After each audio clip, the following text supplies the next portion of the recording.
সপ্তদশ পরিচ্ছেদ। সন্ধ্যা সমাগমে হরিধ্বনি, নরেন্দ্রের কত গুণ।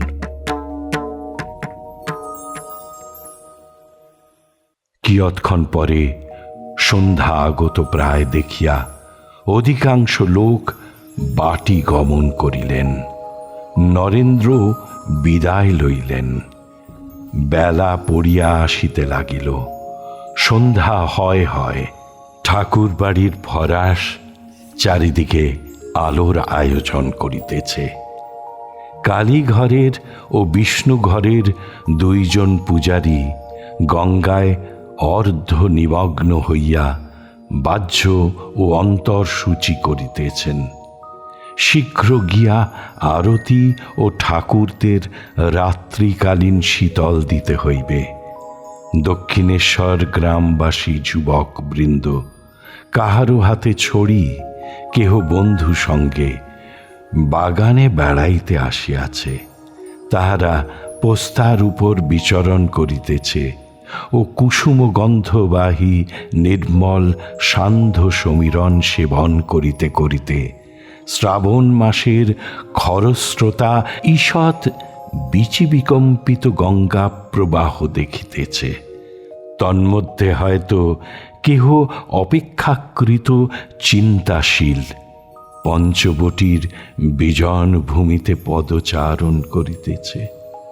ভগবান শ্রীরামকৃষ্ণ পশ্চিমের বারান্দা হইতে কিয়ৎকাল গঙ্গা দর্শন করিতে লাগিলেন। সন্ধ্যা হইল। ফরাশ আলোগুলি জ্বালিয়া দিয়া গেল। পরমহংসদেবের ঘরে আসিয়া দাসী প্রদীপ জ্বালিয়া ধূনা দিল। এদিকে দ্বাদশ মন্দিরে শিবের আরতি, তৎপরেই বিষ্ণু ঘরের ও কালী ঘরের আরতি আরম্ভ হইল। কাসর, ঘড়ি ও ঘণ্টা মধুর ও গম্ভীর নিনাদ করিতে লাগিল। মধুর ও গম্ভীর, কেননা মন্দিরের পার্শ্বেই কল কল নিনাদিনী গঙ্গা। শ্রাবণের কৃষ্ণা প্রতিপদ।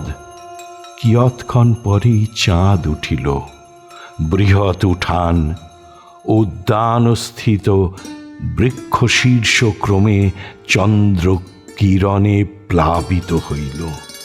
এদিকে জ্যোৎস্না স্পর্শে ভাগীরথী সলিল কত আনন্দ করিতে করিতে প্রবাহিত হইতেছে। সন্ধ্যার পরেই শ্রীরামকৃষ্ণ জগন্মাতাকে নমস্কার করিয়া হাততালি দিয়া হরিধ্বনি করিতেছেন।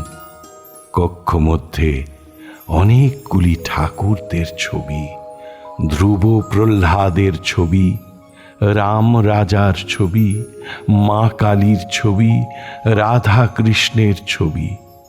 তিনি সকল ঠাকুরকে উদ্দেশ্য করিয়া ও তাহাদের নাম করিয়া প্রণাম করিতেছেন। আবার বলিতেছেন, ব্রহ্ম আত্মা ভগবান, ভাগবত ভক্ত ভগবান, ব্রহ্ম শক্তি, শক্তি ব্রহ্ম, বেদ পুরাণ তন্ত্র, গীতা গায়ত্রী, শরণাগত শরণাগত, নাহং নাহং তহু তহু। আমি যন্ত্র তুমি যন্ত্রী, আমি যন্ত্র তুমি যন্ত্রী। নামের পর শ্রীরামকৃষ্ণ করজোড়ে জগন্মাতার চিন্তা করিতেছেন। দুই চারিজন ভক্ত সন্ধ্যা সমাগমে উদ্যান মধ্যে গঙ্গা তীরে বেড়াইতেছিলেন।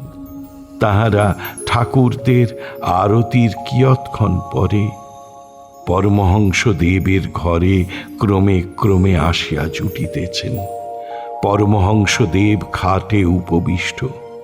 মাস্টার, অধর, কিশোরী ইত্যাদি নিচে সম্মুখে বসিয়া আছেন। শ্রীরামকৃষ্ণ ভক্তদের বলছেন, লরেন, ভবনাথ, রাখাল এরা সব নিত্য সিদ্ধ ঈশ্বর কোটি। এদের শিক্ষে কেবল বাড়ার ভাগ। দেখ না, নরেন কাকেও কোথায় গ্রাহ্য করে না। আমার সঙ্গে কাপ্তেনের গাড়িতে যাচ্ছিল। কাপ্তেন ভালো জায়গা বসতে বললে, তা চেয়েও দেখলে না। আমারই অপেক্ষা রাখেনি গো। আবার যা জানে তাও বলে না, পাছে আমি লোকের কাছে বলে বেড়াই যে লরেন এত বিদ্বান। মায়া মোহ নাই গো, মায়া মোহ নাই, যেন কোনো বন্ধন নাই। খুব ভালো আধার, একাধারে অনেক গুণ, গাইতে বাজাতে লিখতে পড়তে। এদিকে জিতেন্দ্রিয় বলেছে বিয়ে করব না। লরেন আর ভবনাথ দুজনে ভারী মিল, যেন স্ত্রী পুরুষ। লরেন বেশি আসে না, সে ভালো। বেশি এলে আমি আমি বিহ্বল হয়ে পড়ি গো, বিহ্বল হয়ে পড়ি।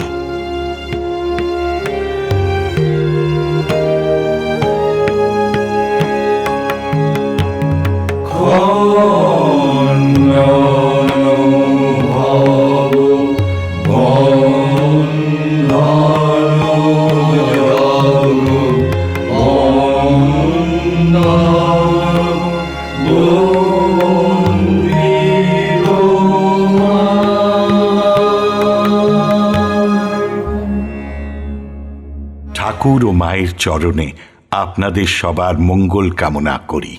লাইক করুন, শেয়ার করুন, অন্যকে দেখার সুযোগ করে দিয়ে পুণ্য লাভ করুন। আর সাবস্ক্রাইব করুন, বেল আইকন পুশ করুন, যাতে আমাদের পরের নিবেদনের খবরটি আপনার কাছে পৌঁছয় সবার আগে। অমৃত কথন এই অনুষ্ঠানের আঙ্গিনা থেকে আপনাদের সবার সুখ, শান্তি, সমৃদ্ধি কামনা করে বলি, হরি ওম রামকৃষ্ণ।